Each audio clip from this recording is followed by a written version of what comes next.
أعوذ بالله من الشيطان الرجيم. بسم الله الرحمن الرحيم. أشهد أن لا إله إلا الله وأشهد أن محمد رسول الله. رب اشرح لي صدري ويسر لي أمري واحلل عقدة من لساني يفقهوا قولي. رمضان رحمت ہے. اس کی مثال کچھ اس طرح سے ہے کہ جیسے قرآن کریم ہے، اس کا نام قرآن کریم ہے. اب آج بھی دنیا میں اربوں لوگ ہیں جو صرف اتنا ہی جانتے ہیں کہ یہ ایک کتاب ہے جس کا نام قرآن کریم ہے، جبکہ اس کتاب کے اندر پوری کائنات کے خزانے چھپے ہوئے ہیں. لیکن وہ ملتے کس کو ہیں؟ جو اس کے اندر اسے ڈھونڈنے کی کوشش کرتا ہے. تو اسی طرح رمضان رحمت کا جو لفظ ہے یہ ایک کتاب کی طرح ہے، اور اس کے اندر بہت سارے خزانے چھپے ہوئے ہیں. ان میں سے چند ایک جو ہیں ان کو ایک ایک کر کے ہم پڑھنے کی اور ان کو جاننے کی کوشش کر رہے ہیں کہ یہ کون سا خزانہ ہے، اور اس کی گہرائی جو ہے وہ تو ہم نہیں ماپ سکتے. وہ ہر انسان کے لیے جتنی وہ کوشش اور محنت کرے گا وہ اتنی اس میں آگے بڑھتا چلا جائے گا. تو اس میں سے اسی رمضان رحمت کے جو موضوع ہیں اس میں سے آج کچھ ایک ہیں جس میں ایک بڑا موضوع ہے روحانی نظر کا تیز ہونا. اس کے علاوہ کچھ ہے کہ غریبوں کے لیے اس میں حوصلہ افزائی ہے اور روحانی انقلاب ہے. تو اس میں جو روحانی نظر کا تیز ہونا، اس کی مثال ہم کچھ اس طرح سے لے سکتے ہیں جیسے ہماری نظر ہے، ظاہری نظر جسے ہم چیزوں کو دیکھتے ہیں. جب کم ایج ہوتی ہے نا، بچے ہوتے ہیں، ان کی نظر بہت تیز ہوتی ہے، قریب کی بھی دور کی بھی، باریک سے باریک چیز کو، چھوٹی سے چھوٹی چیز کو دیکھ لیتے ہیں اور دور تک بھی دیکھ لیتے ہیں. لیکن جو روحانی نظر ہوتی ہے نا، وہ جیسے جیسے عمر بڑھتی ہے وہ زیادہ ہوتی جاتی ہے، جبکہ ہماری یہ جو جسمانی نظر ہے یہ جیسے جیسے عمر بڑھتی ہے تو وہ کم ہوتی ہے. اور کم ہوتی ہے تو نزدیک کی نظر کم ہوتی ہے تو بھی اینک کا سہارا لیا جاتا ہے، دور کی کم ہوتی ہے تو بھی اینک کا سہارا لیا جاتا ہے. لیکن کیوں؟ اس لیے کہ ہم چھوٹی سے چھوٹی چیز کو دیکھ سکیں، اور دور کی نظر کے لیے دور تک ہم واضح طور پر بہتر طریقے سے دیکھ سکیں. تو جو روحانی نظر ہے اس کو بہتر طور پر دیکھنے کے لیے یا اس کی تیزی کے لیے رمضان میں بہت بڑا اس کا فائدہ آپ کو ملتا ہے. کس طرح سے کہ رمضان میں آپ کی وہ روحانی نظر جو ہے وہ تیز ہوتی ہے، اس کے بارے میں جو ہے ہم آج پڑھیں گے. پہلے تو یہ ہے کہ یہ جو روزہ ہے ہمارا، کیا یہ صرف پیٹ کا روزہ ہوتا ہے؟ سورہ البقرہ کی آیت نمبر 184 جو ہے اس میں لعلکم تتقون، تاکہ تم تقوی اختیار کرو. تو تقوی کے لیے کیا کچھ کرنا پڑے گا؟ صرف پیٹ کا روزہ رکھ کے تقوی کہ جو معیار ہے اس پر ہم پورا نہیں اترتے، اور تقوی کے تو بہت سارے معیار ہیں، جتنی کوشش کرتے جائیں گے بڑھتا جائے گا. یہاں رسول کریم صلی اللہ علیہ وسلم نے فرمایا کہ روزہ صرف اس چیز کا نام نہیں کہ انسان اپنا منہ کھانے پینے سے بند رکھے، بلکہ ہر روحانی نقصان دینے والی اور نقصان پہنچانے والی چیز سے بچا جائے گا. نہ جھوٹ بولا جائے، نہ گالی دی جائے، نہ غیبت کی جائے، نہ جھگڑا کیا جائے. اور یہ سب جو ہے اس طرح زبان پر قابو رکھنے کا حکم ہے. ان ساری باتوں سے، ان سب چیزوں کا بھی روزہ جو ہے، یہ زبان پر کنٹرول جو ہے اس کا روزہ بھی ضروری ہے، ورنہ کیا ہوتا ہے آپ کا روزہ ٹوٹ سکتا ہے. اب آپ یہاں پہ ایک سوال ہے کہ کیا روزے کی حالت میں زبان پر قابو رکھنے کا حکم ہے یا آگے پیچھے بھی؟ تو زبان جو ہے ان ساری برائیوں سے بچنے کا حکم ہمیشہ کے لیے ہے، لیکن روزے کی حالت میں انسان جو ہے وہ خاص طور پر اس بات کی کوشش کرتا ہے، اور خاص طور پر زبان پر قابو رکھنے کا حکم بھی ہے، ورنہ انسان کا روزہ جو ہے وہ ٹوٹ جاتا ہے.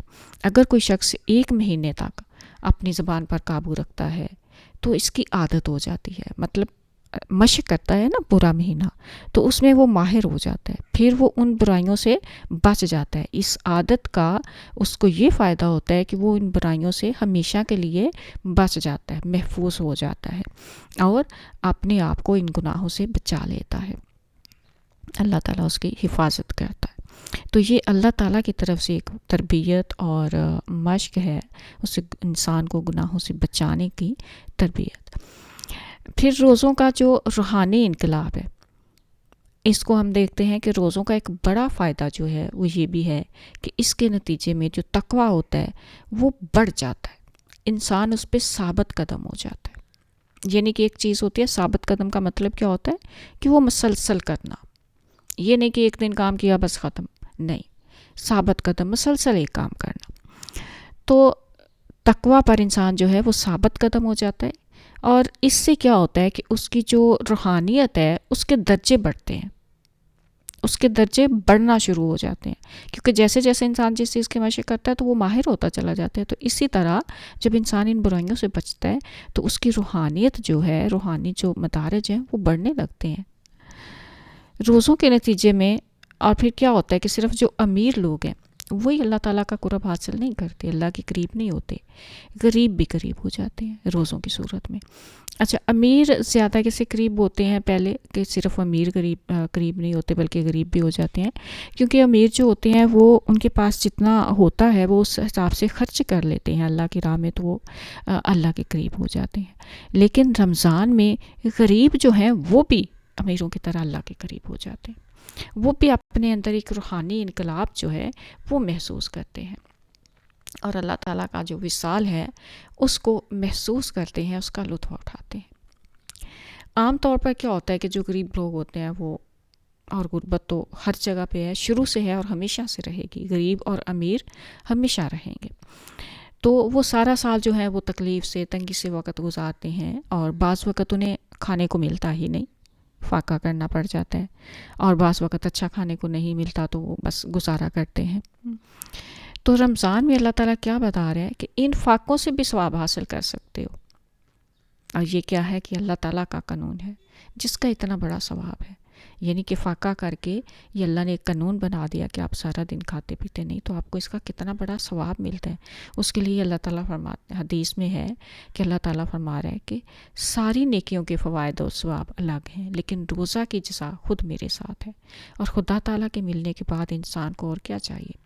خاص طور پر روزوں کے ذریعے غریبوں کو یہ بتایا گیا ہے کہ ان تنگیوں میں اگر وہ بے صبری اور ناشکری نہ کریں اور شکایتیں نہ کرنا شروع ہو جائیں، جیسا کہ بعض وقت لوگ کہنا شروع کر دیتے ہیں کہ ہمیں خدا تعالیٰ نے کیا دیا کہ ہم نمازیں پڑھیں یا روزے رکھیں یا صبر و شکر کریں. تو اللہ تعالیٰ فرما رہا ہے کہ اگر وہ یہ شکایتیں نہ کریں تو یہ صبر اور شکر ان کے لیے نیکیاں بن جائیں گی، اور ان کا بدلہ جو ہے وہ خدا تعالیٰ خود دے گا. بس اللہ تعالیٰ نے روزے جو ہیں وہ غریبوں کی تسکین کے جو ہے وہ بھی موجب بنا دیا ہے. کس لیے؟ تاکہ وہ مایوسی سے بچ جائیں، وہ اس مایوسی سے بچ جائیں کہ ہمارے پاس کیا ہے جو ہم صبر و شکر کریں. پھر ہے روحانی نظر کی اس میں تربیت کیسے ہو رہی ہے. روزہ رکھنے والا جو ہے وہ جب برائیوں اور بدیوں سے بچ کر اللہ تعالیٰ کے ساتھ کچھ وقت گزارتا ہے. آپ دیکھیں کہ آپ جب بھی کسی کے ساتھ اکیلے وقت گزارتے ہیں، مثلا آپ اپنے کسی دوست کے ساتھ وقت گزارتے ہیں، اس کی کوئی مشکل سنتے ہیں، کوئی بتاتے ہیں، اس کو کوئی حل بتاتے ہیں، تو آپ اس کے قریب ہو جاتے ہیں. ماں باپ اولاد کے ساتھ وقت گزارتے ہیں تو وہ قریب ہو جاتے ہیں، فاصلے کم ہو جاتے ہیں. تو اسی طرح جب اللہ تعالیٰ کے ساتھ وقت گزارتے ہیں تو اللہ کے قریب ہو جاتے ہیں. اور اس قربت کا یہ نتیجہ کیا ہوتا ہے کہ آپ کی روحانی نظر تیز ہوتی ہے.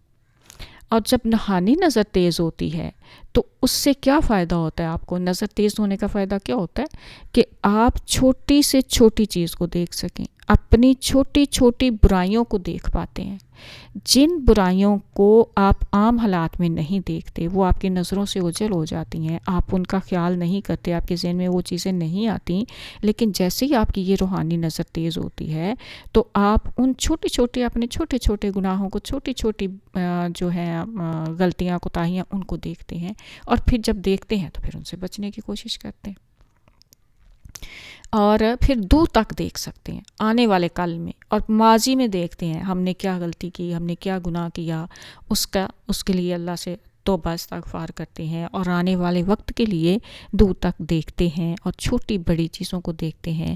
اور جب انسان کسی نقصان خطرے کو دیکھتا ہے تو کیا کرتا ہے؟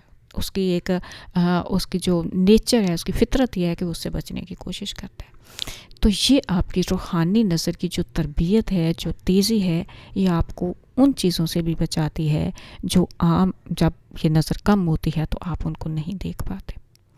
تو یہ جو روزے ہیں ان میں اللہ تعالیٰ نے ہمارے لیے کیا کیا فائدے، کیا کیا جو ہیں وہ رحمتیں اور کیا کیا خزانے رکھے ہوئے ہیں.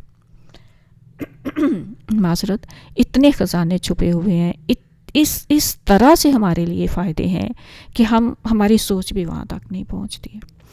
تو اللہ تعالیٰ ہمیں ان کو جاننے کی اور ان پر زیادہ سے زیادہ عمل کرنے کی توفیق عطا فرمائے، اور اس رمضان کو ہمیں ان جو رحمتیں ہیں رمضان کی ان کو زیادہ سے زیادہ جاننے اور پھر ان پر عمل کرنے کی توفیق عطا فرمائے. آمین. السلام علیکم ورحمۃ اللہ.